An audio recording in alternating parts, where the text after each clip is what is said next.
Hi, today's video is about 5 lessons that we can take from nature and put it in our mind.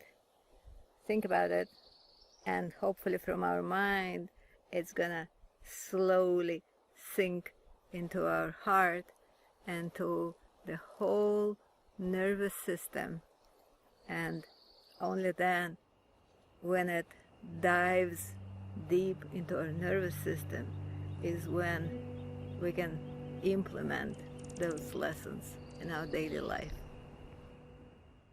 My name is Lena, and welcome to the Grandmother's Tale channel. Why grandmothers? Because I am a grandmother. And why tales?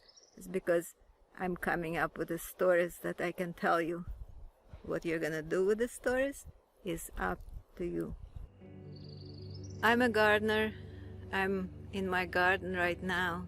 I go here every day to be with my plants, and I learn a lot from them.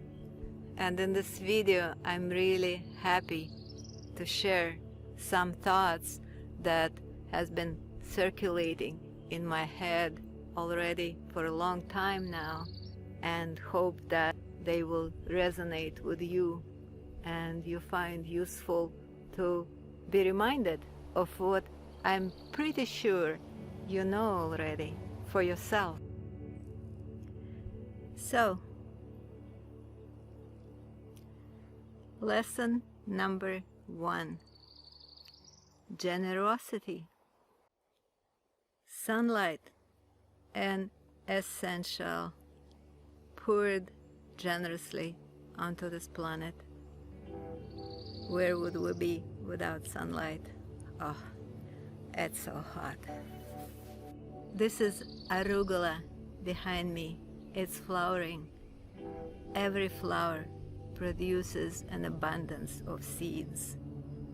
Generously. Think of even simple grass. How often did you cut your lawn?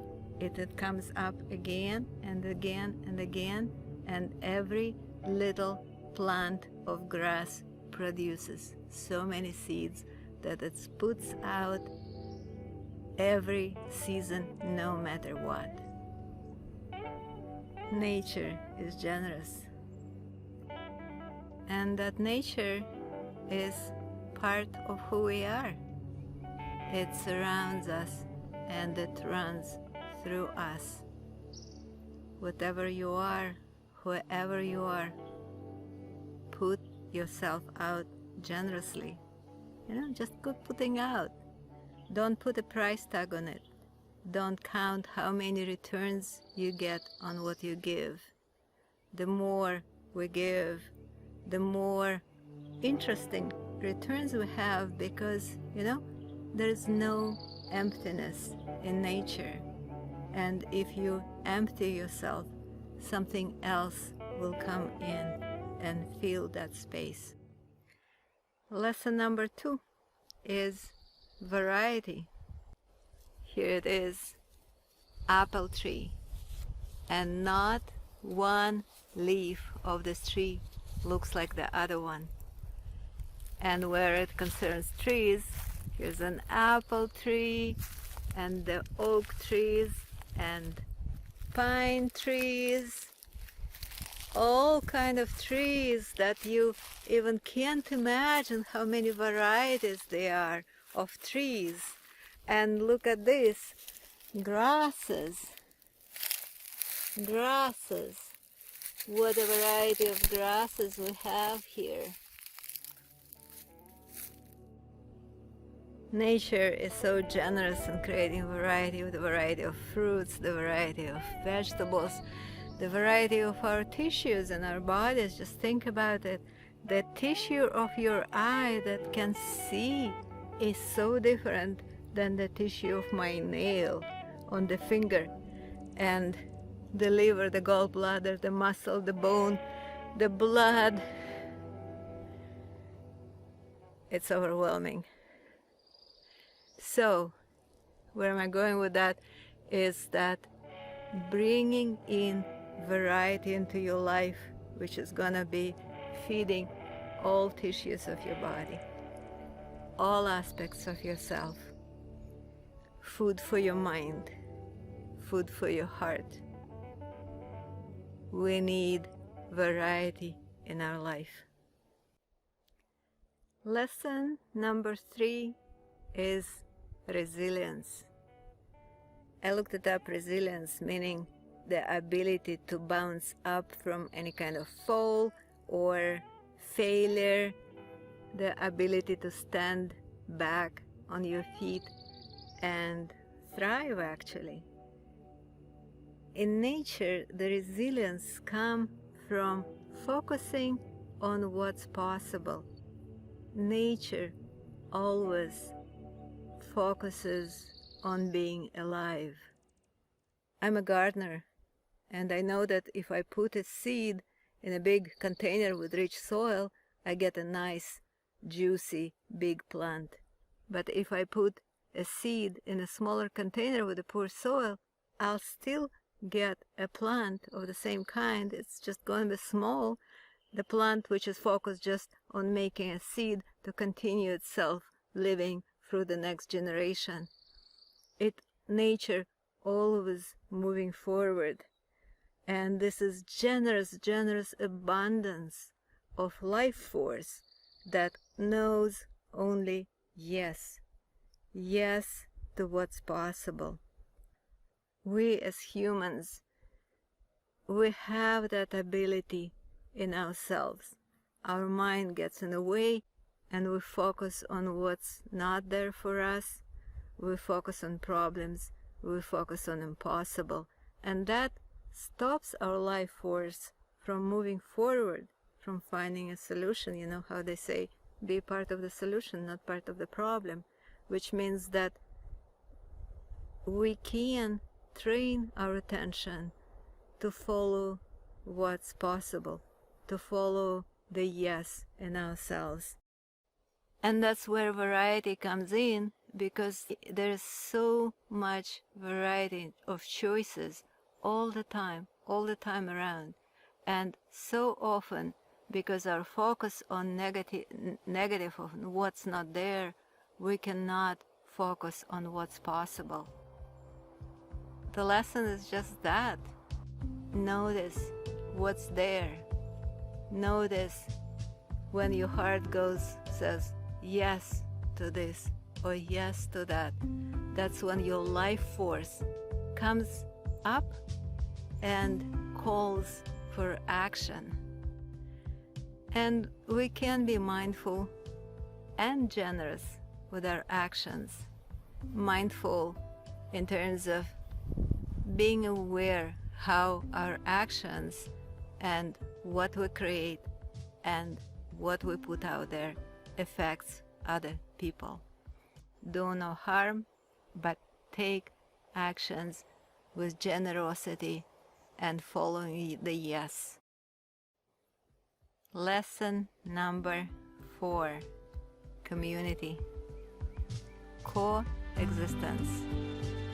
You will not find apples by itself except like on your counter outside of nature. But in nature, apples grow on a tree. There are worms on the root of the tree. Incredible amount of bacteria and fungi that creates the soil that make possible for the tree to grow. There is air and clouds and butterflies, and all these works together in order to produce that apple. And that's the only way the apple is possible to be existed into this world. Community and coexistence is the fundamental basis of nature being alive and functioning. Our body is functioning as a community. The liver, the gallbladder, the eyes, everything is coordinated, everything works together.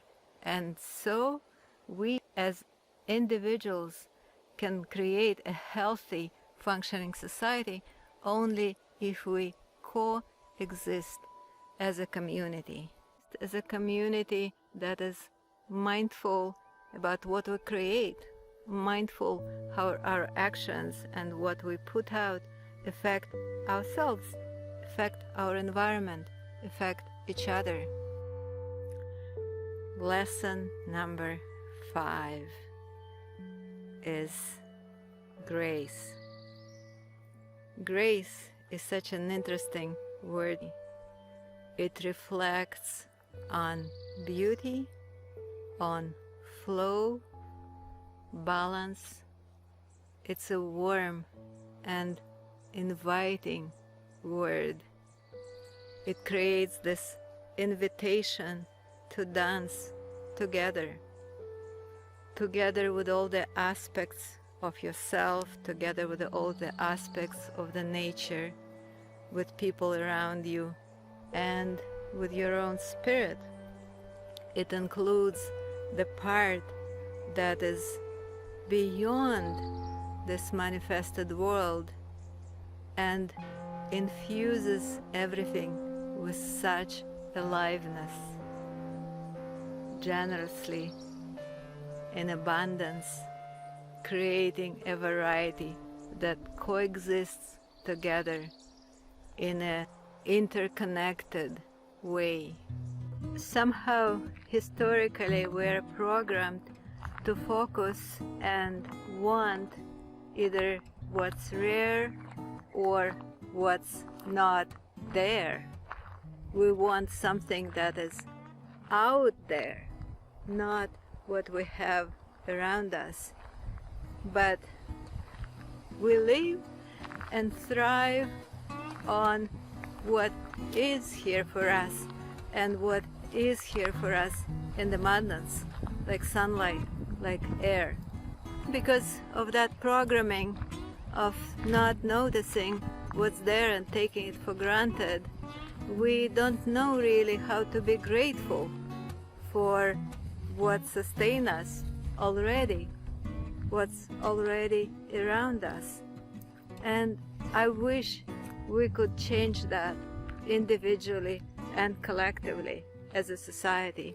As this situation with the virus made a full stop on a lot of people running around, we can take this break as an opportunity to look around ourselves and to look at what we already have, not what we need to get, but what we do have, and be curious about how we can be grateful for what we got.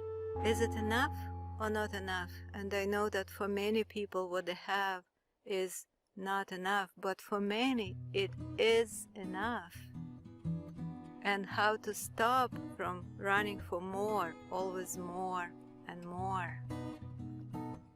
And also I understand that we need variety. We do need variety. We do need running. We can't just sit still and not exercise our body, our mind. And can we run with a different feeling of appreciation for what's already there? Can I walk with the appreciation that I have this road under my feet that allows me to walk, that I have this nature around me and the sky above me with the sun shining on me yesterday, today, tomorrow, and of course the sun is much more appreciated after a rainy day. That's true. So these are all questions with not necessarily immediate answers, but can be taken as a theme for meditation and reflection. So this is my simple, a little bit discombobulated, maybe a little bit fragmented tale of today. I'll try to put it together as gracefully as I can. If you take even one idea and say yes to it, if it resonates with you and you find it useful, I'll be so happy, because we understand each other, and it's really good to know. So leave me a comment if you want about what touches you the most, what lessons from nature you had recently that penetrated deeply into your psyche, and let's spread the goodness.